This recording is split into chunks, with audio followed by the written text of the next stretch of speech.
那些年我妈不让买的厨房神器，我猜你肯定没用过。削皮刀，这应该就是卓别林的弟弟卓你咋地吧？小眼神看着很不服气的样子啊，花里胡哨的也不知道好不好用。找一根不要钱的香蕉试试效果如何？不错不错，香蕉皮削得非常薄，这下就不用担心想吃香蕉，香蕉皮却剥不下来了。阿嬷铁刷，本来我妈只想让我买个铁丝球，结果让我发现了这个好东西，这也太可爱了吧！这是谁家的阿嬷啊？这么时髦的头发，我还真舍不得把它扯下来。卧槽，没长脑子啊这阿嬷！这个铁丝球要是用一段时间，不知道阿嬷还招架不招架得住啊！海绵床，我本来以为阿嬷铁丝球已经够离谱的了，没想到还发现了一张海绵床，你俩不愧为厨房里的最佳搭档啊！玉米叉，我不说他不说，你肯定猜不到这个是干啥用的吧？其实它是一个玉米叉，专门用来插玉米的。哈哈，这也太可爱了吧！小时候要是有这玩意，我一天能吃8吨玉米。煮蛋神器，皮蛋、咸蛋、臭鸭蛋，据说还没有它煮不出来的笨鸡蛋。找一点点看不到细菌的臭鸡蛋煮一下，看看它是不是真的那么神奇。当最外圈变白的时候，它煮出来的是温泉蛋；中间半圈变白煮出来的是溏心蛋；当它全白的时候是全熟蛋。接下来我们来验证一下结果。首先是这个煮到爆炸的笨鸡蛋，好像还有一点没熟的样子，另外一个也是。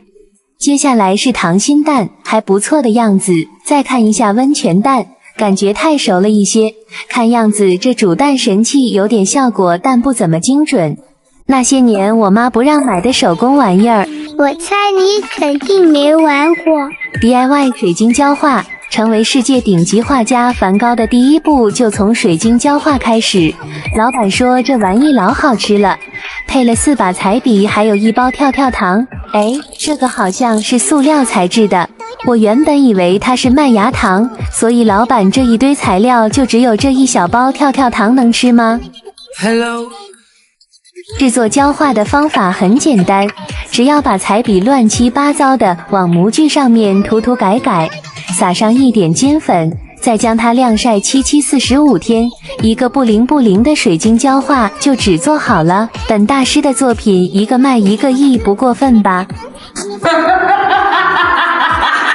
？DIY 串串糖果，小学上了10年也没吃过这种串串糖啊，感觉像科学小实验一样，还需要动手制作。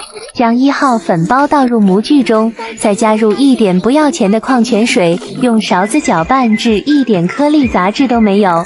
2号粉包倒入另外一个模具中，用火烧棍在左右两侧的模具中来回翻滚。雪球就这样越滚越大，最后撒上一点点彩糖，一只串串糖就做好了。和宣传图一对比，不能说一模一样，只能说毫无关系。DIY 自嗨锅，最近脑子不好使，买一个自嗨锅来补一补，加热包往里头一放，再加一点不要钱的自来水，瞬间就热到冒泡了。迷你巧克力搞里头，水果酱也搞里头，芥末酱也搞里头，等到巧克力完全融化就可以开吃了。头一回尝试吃这种糖果自嗨锅，不知道味道像不像老板说的那样妙不可言。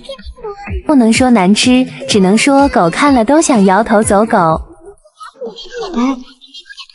DIY 公仔，看到这个跳跳糖，我咋有一种不祥的预感？果不其然，然不其果。老板，你家跳跳糖是不是比金子还贵啊？又拿1包糖骗我买手工。说明书里有6个公仔，不知道我抽到的是哪一个啊？让我简单的给它组装一下。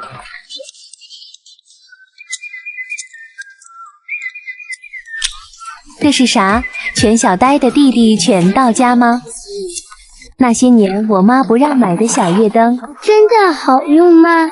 吐司面包机小夜灯，如果吐司只能用来吃吐司，那和小夜灯还有什么区别？哟，还是一只小短腿，从小就缺钙、铁锌、ABCD 维生素的吧？夜晚轻轻一拍它就亮了，灯光挺柔和的，有3档可以调节。把我那8吨重的迷你手机放在小短腿上，你别说，凌晨13点追剧和灯罩一举2鸟。发财灯从我倒霉同桌那里扒拉过来的，和吐司灯很般配，是牛奶盒形状的，四肢非常灵活，特别是这双脚丫子，比我倒霉同桌的脑袋还大。打开看一下，哎，怎么不会亮？原来是忘记关大灯了。哇，瞬间可爱了不止100倍，用手拍一下可以调节亮度，灯光一点都不刺眼，这样我晚上挑灯看书效率都变高了。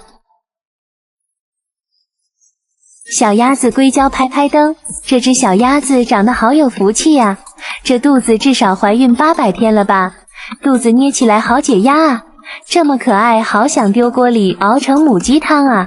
它还支持语音识别功能，开机看一下。你什么才回来呀？有爸爸。卧槽，这是花钱请回来了一个爹吗？据说还能学人说话。你学我说话干啥？看在你孩子还没出生的份上，我就勉为其难让你看大门300年。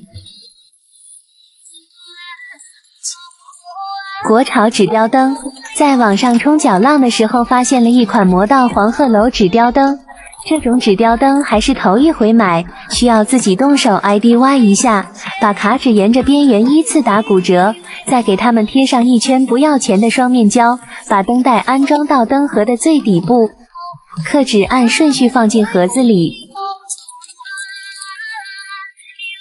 最后再装上7节3号电池，接下来就是见证奇迹的时刻。那些年抽过的7龙珠弹珠，小时候的你玩过吗？还记得小时候在校门口抽过的7龙珠玩具吗？1块钱才能抽一次，小时候口袋空空，舍不得花钱抽龙珠，长大了终于可以拿我爸的私房钱豪横地买下1整版了。老板说还有机会抽到夜光珠，今年就让我们一起来圆梦吧。先从抽奖券里摸一张出来，小心翼翼地给它撕开。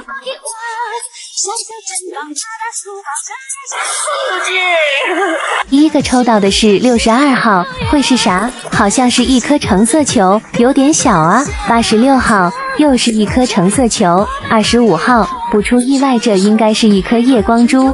21号一颗橙色夜光珠。40号又是橙色球。54号红色球。31号天蓝色球。96号比上一颗小一点的天蓝色球。57号紫色球。83号又是天蓝色球。第一盘的运气也太差了吧，第2盘一定要转运啊，保佑我哮天犬附体，抽到1号球。16号粉色夜光珠。89号缩水了的粉色夜光珠。7号哇哇哇，居然是一颗7龙珠，这是要转运了吗？可惜又抽中了几颗小球。19号好像是一颗篮球，算是别具一格了。11号橙色球，这一轮球的质量有提升哦。最后再来一轮，要是抽到1号球，明天一天就不欺负我的倒霉同桌了。哇哇哇，真的抽到1号球了，这难道就是传说中奥特曼的弟弟奥特秃吗？这也太帅了吧！接下来还会抽中大奖吗？可惜又是一堆小球，看来中奖的概率也不高呀。100号怎么会是小球呢？92号，只能寄托最后一个了。2号会是啥？哇哇哇，居然是个笑脸球，最后一波血赚呀！那么你们喜欢哪1号球呢？